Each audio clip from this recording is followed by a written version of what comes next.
Hey everyone, welcome to Thursdays at 3. Your host, Jason Crespin there, coming to you live from my office, mine and Alan's office, on March 10th, 2022. So glad you guys are joining today. It's been a little while since Thursdays at 3 because we finally stopped having shows for a weekend. It felt like 6 straight weeks from Murder on the Orient Express to then, of course, Cabaret and its historic fourth weekend. A lot of us were very tired, but glad to get some little bits of rest here and there. But we're back at it, and we're super excited to have you guys watching today's Thursday at 3. Let us know if you're watching. Any of you that are home on spring break already or anything like that. A couple things we want to let you guys know about. Of course, all the things going on at ALT. Art right now is in rehearsals. That is the next Adventure Space play. That show was the first show, in fact, of the Adventure Space series 20 years ago, really 20 and a half years, because it started, of course, that season 20 years ago. Alan is underway directing that show for us again. Audiences loved it last time. You know, they're going to love it again. We kind of build it as a marriage between Moliere and like Woody Allen, like the humor. It's sophisticated.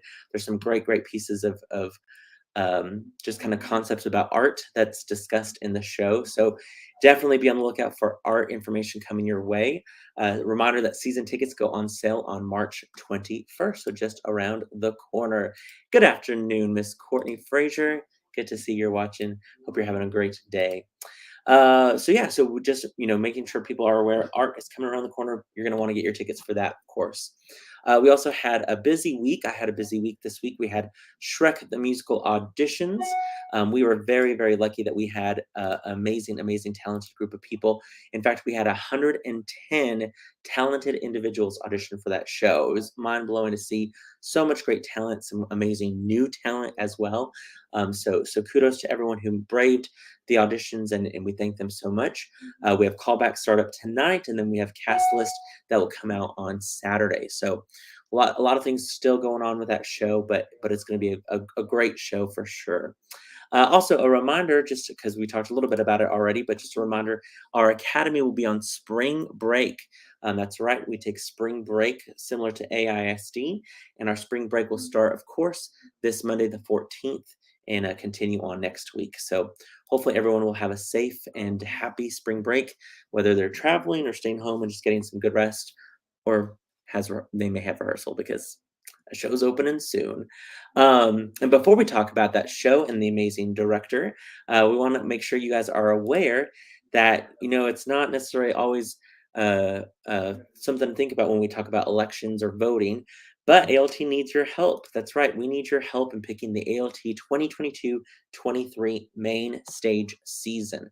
If you have not heard yet, we kind of posted on our social media. An email blast went out. We have ballots that have been mailed. We want your vote. So if you get a paper ballot, please be sure to fill that out. Send it back to us by, I believe, Thursday the 17th at 5 p.m. Or you can always drop it off at, of course, our ALT box office. We will definitely get your vote counted on. But you can also vote online. You can visit, right as it says down there on that little scroll, go to that surveymonkey.com/r/pick season, and you can help pick the ALT season. Or you can use this handy dandy QR code. Look at that. In fact, I need to check off that banner. So you can screenshot that QR code to help pick the season. Like I said, we want to have as many people voting as possible. If you have not heard, I'm going to give you a little bit of rundown of what are the options for our main stage season, and a brief kind of just little tidbit of information about each show, just in case you haven't had time to do your own research. So over on the play side, looks like we have the options of Clue. Clue's based on the iconic 1985 Paramount movie, one of my favorite movies. So much fun. I can quote that movie so many times. Miss White talking about the flames on the side of her face. Anyway, of course, that movie was inspired by the classic Hasbro board game. It's a hilarious farce, meets murder mystery. Of course, follows all of the classic characters. You have, Miss Scarlet and Professor Plum and Mrs. White, Mr. Green, Mrs. Peacock, and of course Colonel Mustard.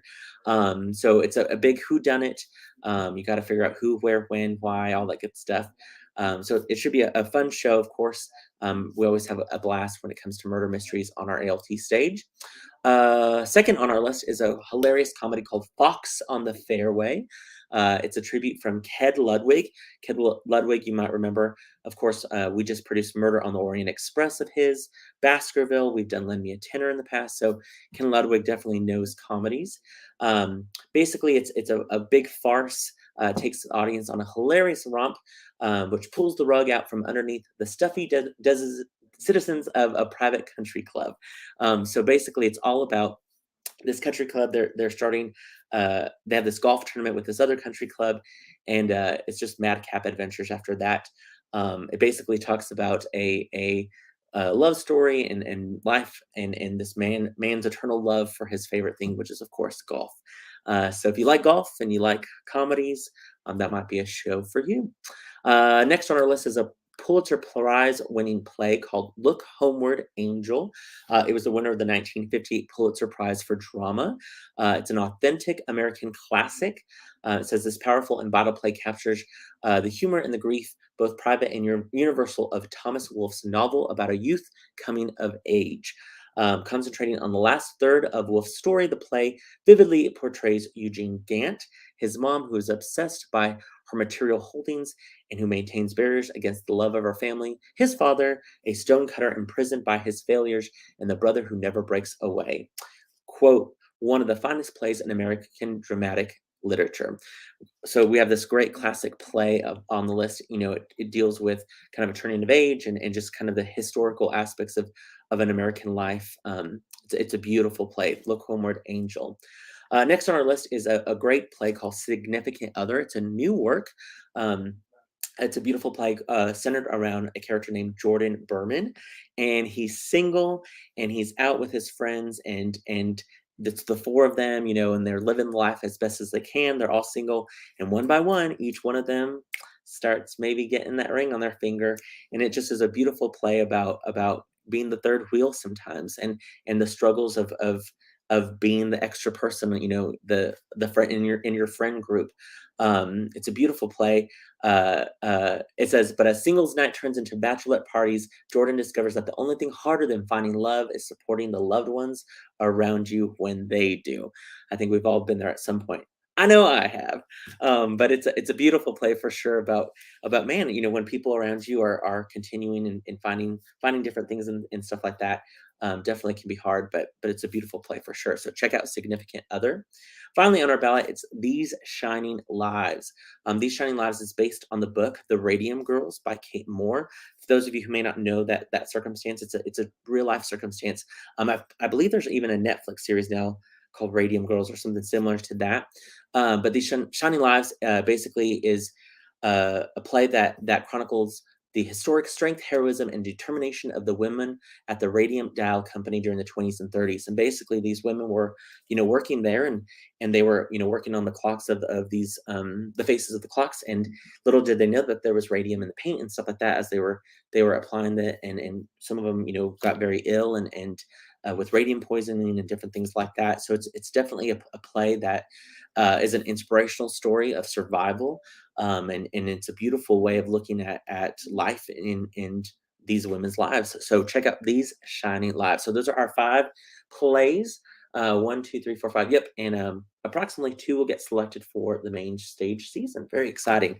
Real quick, let's move over to the musicals. I'll go a little faster because there's 7 of them, and we got to get to our star of the hour, Miss Mikayla.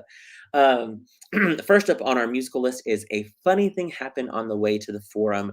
This show was last produced of May of 2001. It was a huge comedy hit for ALT back in the day. It's basically Stephen Sondheim's first musical that he wrote the lyrics and music to. A lot of people know him, of course, from all the great works that he did. This was his first kind of show that he was fully in charge of the music and lyrics for. It's a musical romp through Rome, if you will, with desperate lovers and scheming neighbors and secrets behind every toga. That's what it says. It's a nonstop laugh fest.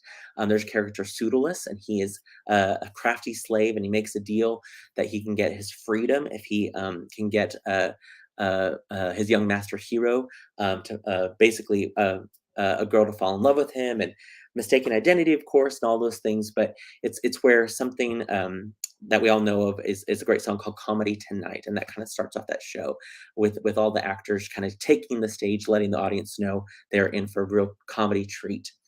Next up on the musical side is Bonnie and Clyde. We, of course, know who Bonnie and Clyde are. Well, Frank Wildhorn wrote a great musical, or at least the music, of course, and lyrics for Bonnie and Clyde. Of course, that is set in the Depression era of West Texas, where young Bonnie Parker falls in love with Clyde Barrow. They become criminals on the run. Their love kind of spirals as do their killings, and it's a story basically about their life. We all kind of know how it ends, but it's a great show. It's a newer kind of uh, musical for on our list, which is always great to have some new musicals. But there's some beautiful songs in the show, so definitely check out Bonnie and Clyde. Next up is a great holiday show for us, a holiday option, if you will, called Elf the Musical. Elf the Musical, of course, is very similar to the movie starring Will Ferrell, which has now become a holiday classic, if you will. Elf follows Buddy, who he happens to be a regular human being. He accidentally, as a baby, stumbles into Santa's bag and gets taken back to Santa's workshop, where he grows up as an elf, and he finally realizes he needs to go find out who his true family is, and braves the city of New York, and all the hilarious aspects that ensue after that. So, if you know Elf the movie, you'll definitely know Elf the musical, and could definitely be a collaboration with our Academy, which would be great. Next up is a classic, Guys and Dolls. If you don't know what Guys and Dolls is, man, you're missing out. There's some great renditions and movies out there as well. Basically, it's one of the golden age musicals. Guys and Dolls is an oddball romantic comedy. Deals with gamblers. You know, Nathan Detroit. He's always trying to find the best a gamble or deal that he can make. Um, uh, there's his girlfriend Adelaide, who's just wants to get married, and has they've been engaged for 14 years. Kind of the hilarity between the two of them. Then of course there's also Sky Masterson, who ends up falling for a straight-laced, very no nonsense kind of girl named Sarah Brown. There's some classic songs from the show. Of course, some huge revivals have happened with that show as well in New York. So we know that it would be a big fun show for ALT. Another classic show, The Music Man. In fact, The Music Man's been produced several times in our academy, but never on our main stage. This would be a great academy collaboration for our theater. Music Man centers around Harold Hill. He's a traveling salesman who comes to um, River City, Iowa. He's plans just to kind of swindle the town, but he gets his foot caught in the door when he falls in love with Marion the librarian. There's some great over-the-top fun characters in the show, some classic music as well, and this would be a great, like I said, academy collaboration. So check out 76 Trombones with the Music Man. Next up on the list is Priscilla, Queen of the Desert. If you've never heard of Priscilla, Queen of the Desert, it was the Oscar and Tony Award winning movie that was made, I believe, in 1994. It tells the heartwarming story of three friends, Tick, Bernadette, and Adam. They have kind of been contracted to go across Australia to this casino to perform their big drag show. And kind of their adventures along the way. They named their bus Priscilla, and if you have ever wanted a jukebox musical, this is the show for you. Let me just tell you some of the songs that are in the show.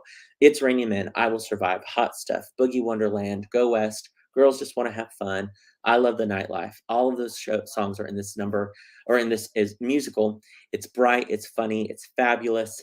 And it's something, if you haven't checked it out, definitely just even listen to the music. The music is absolutely awesome from Priscilla, Queen of the Desert. Finally, Spamalot is back on our list. Of course, it was on our list of shows that we were going to produce. Then we switched it with Matilda because of the pandemic, of course. But Spamalot is, of course, the 2005 Tony Award-winning Best Musical Comedy. It says it lovingly ripped off from the 1975 film, of course, Monty Python and the Holy Grail. The show is about King Arthur as he's traveling across England. He's recruiting knights of the Round Table because he wants to find that Holy Grail. And so hilarity, of course, ensues with all of the classic Monty Python comedy. Great characters, very strange characters, but they're absolutely hilarious. And so Spamalot is our final option on our musical side. So a lot of great options, guys. Wholeheartedly go vote. Go vote. go on our website, go on the social media, click that QR code. But we'd love to get your opinion. We want to get your opinion by March 17th, 5 o'clock. So that way our play selection committee can move forward selecting the season for next season. It's going to be great. All those options, great combinations across the board. Remember, this is just the main stage. Our staff chooses the adventure space shows, and we are well into reading scripts and looking at the best combination of options and as we can. But we need to know what the main stage season is so we can kind of fill some holes there as well.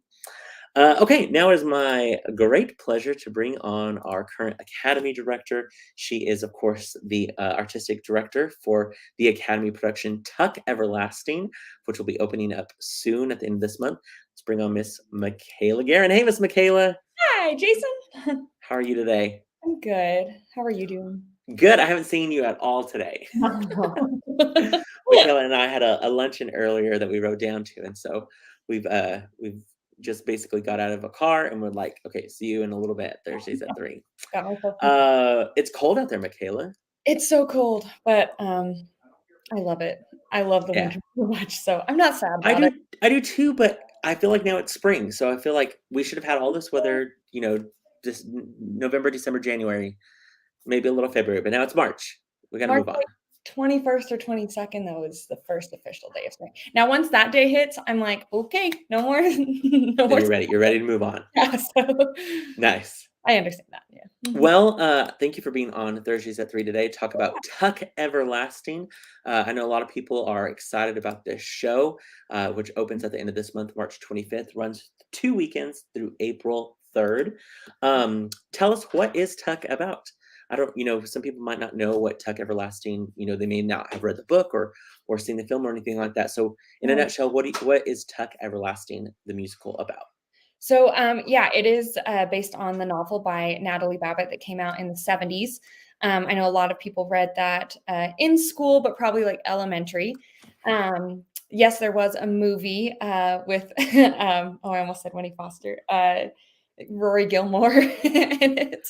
As we, I never call her by her real name, Alexis Bledel. But so there have been a few ways that you could know about Tuck Everlasting.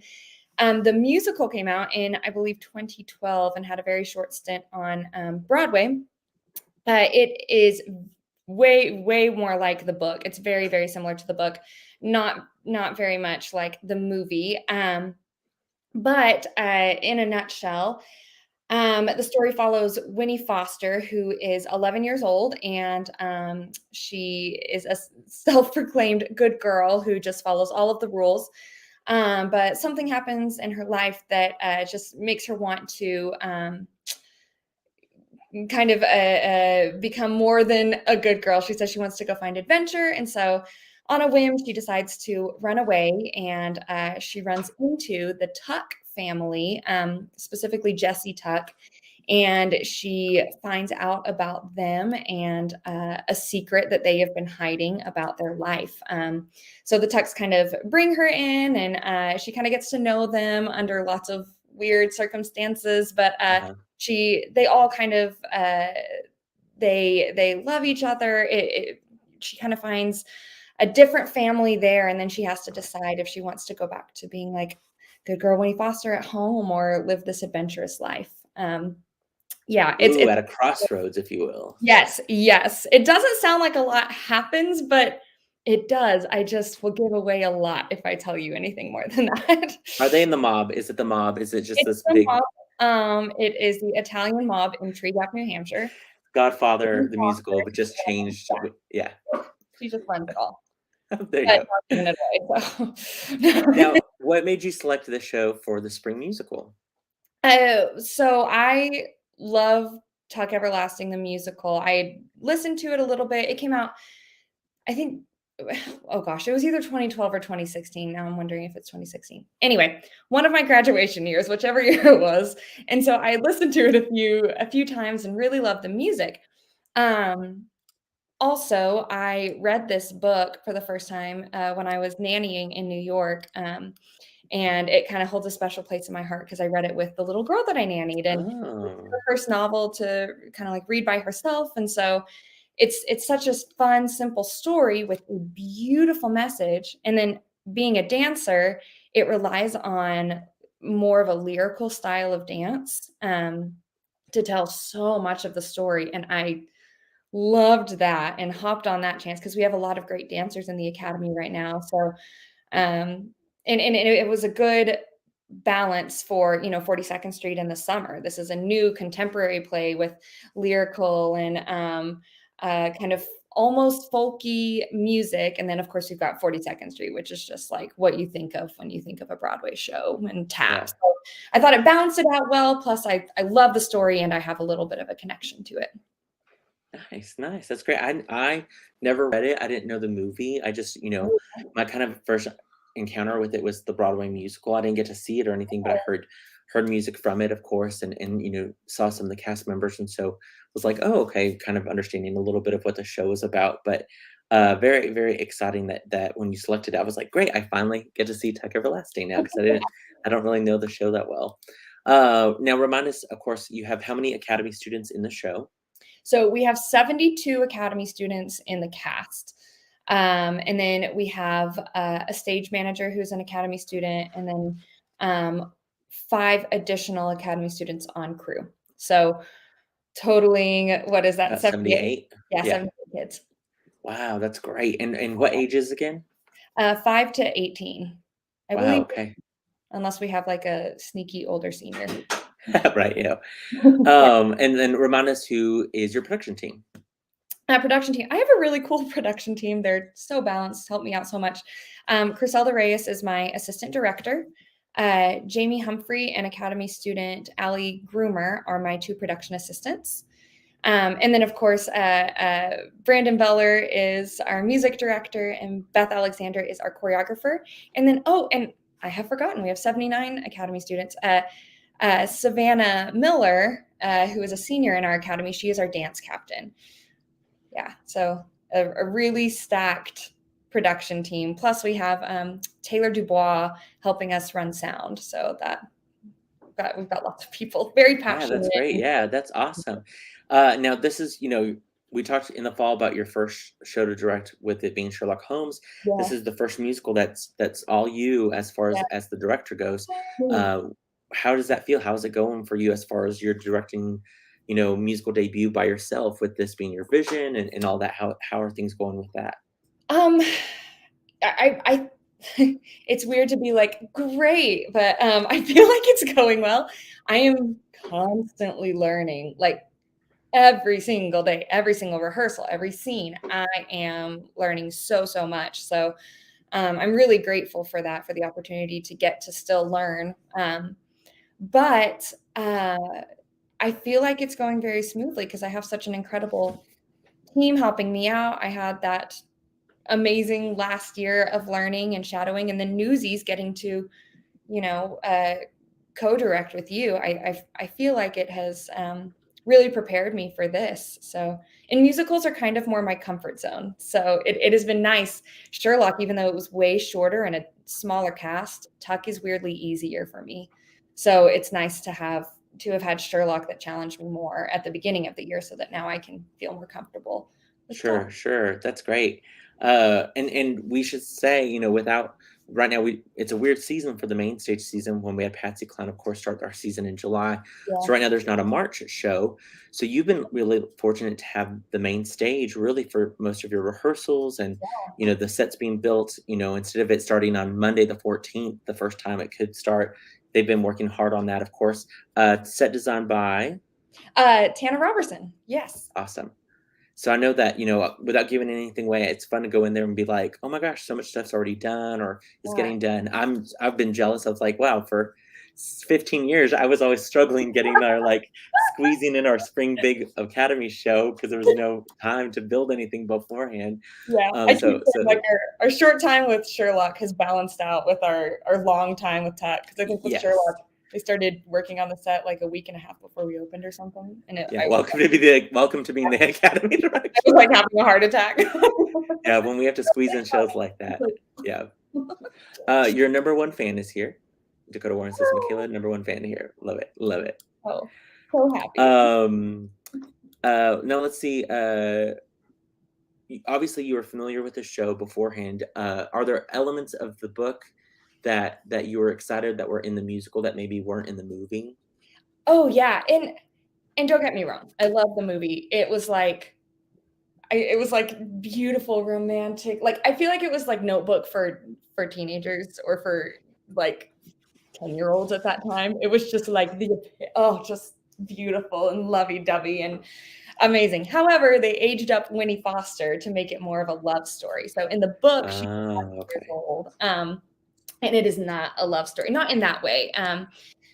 So I do like that they stuck with, keeping Winnie 11, and, I can't give anything away, but one of my students in, my Theater 2 class the other day was like, "We are so mad because this one thing in the book that is our favorite is not in the musical," and I was like, "Are you sure about that?" And they're like, "Yeah." And I go, "I think you need to maybe read the script again or come see the show," because they really are, they're so faithful with, I mean, almost every single thing. The ending is a little bit different. Okay.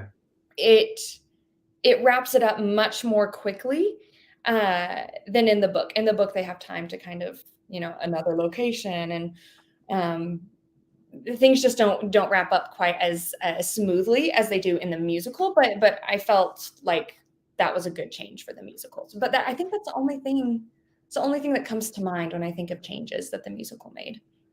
And remind us who are some of your leads in the show?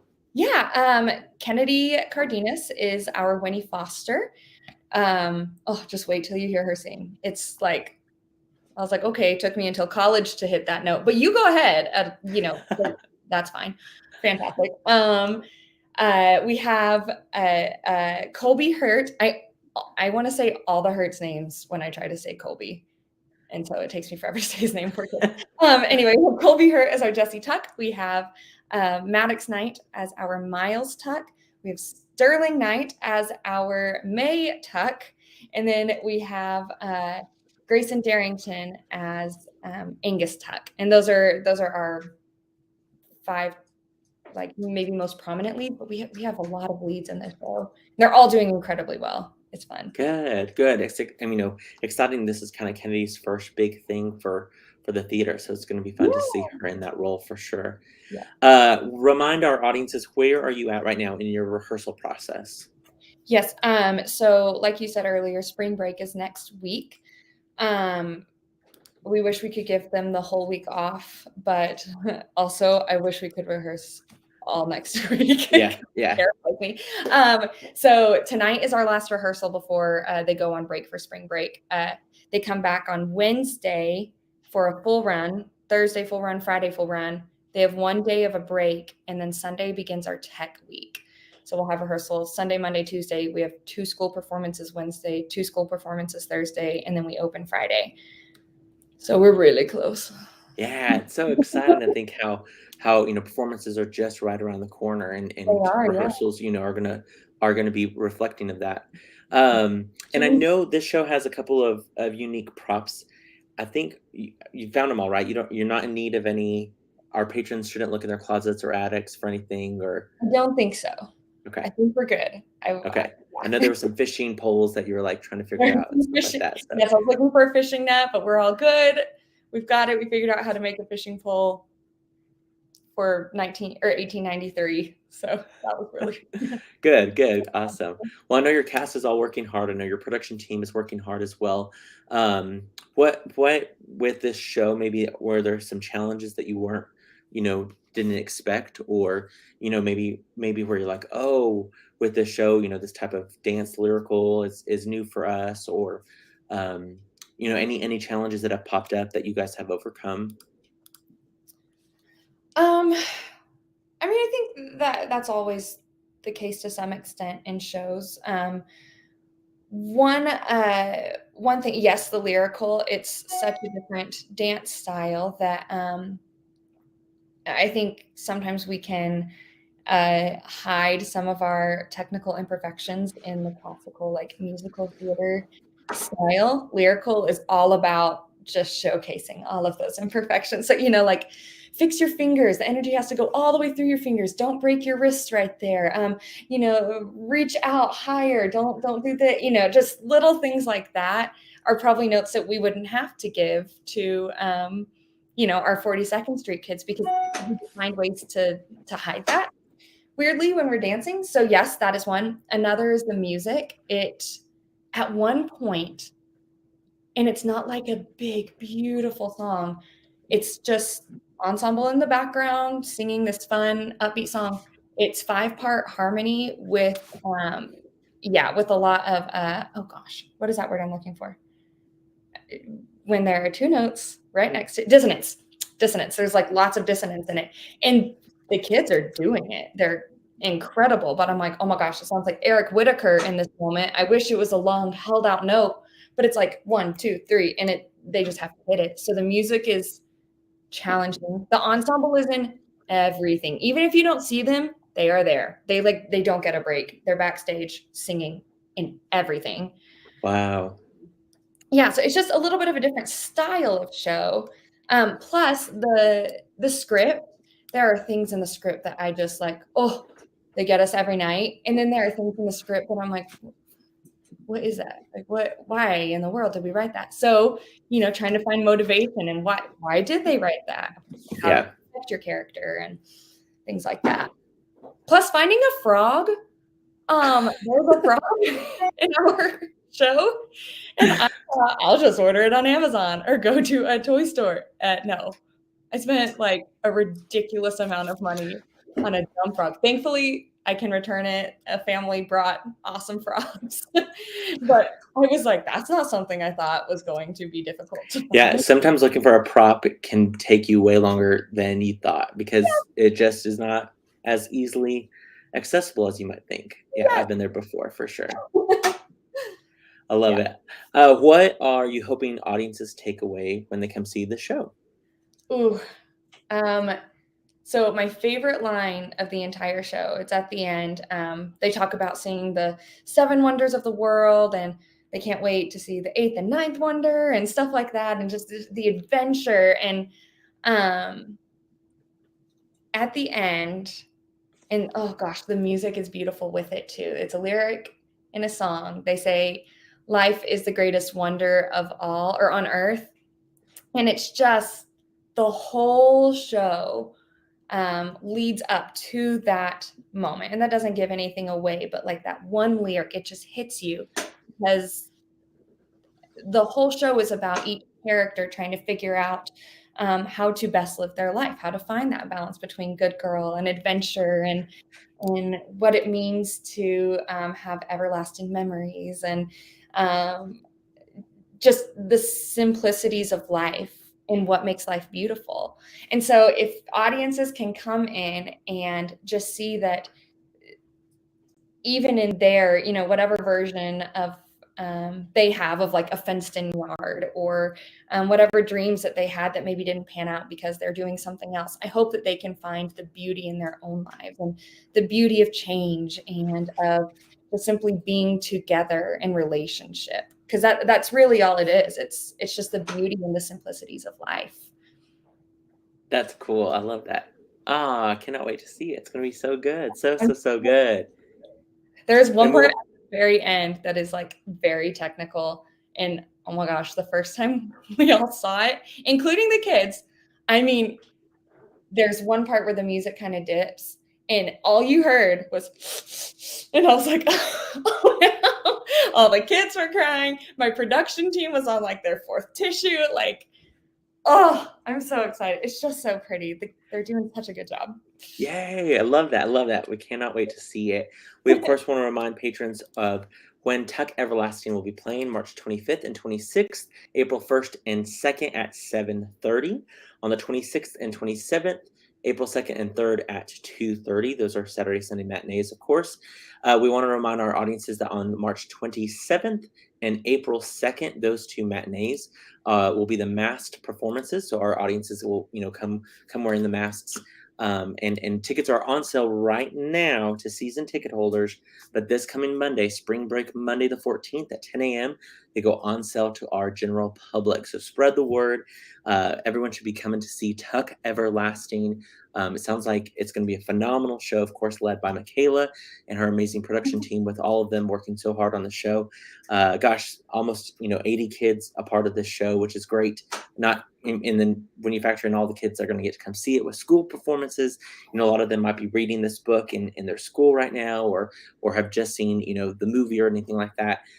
It's always fun to have a packed house of kids, school kids, coming to see live theater for the first time.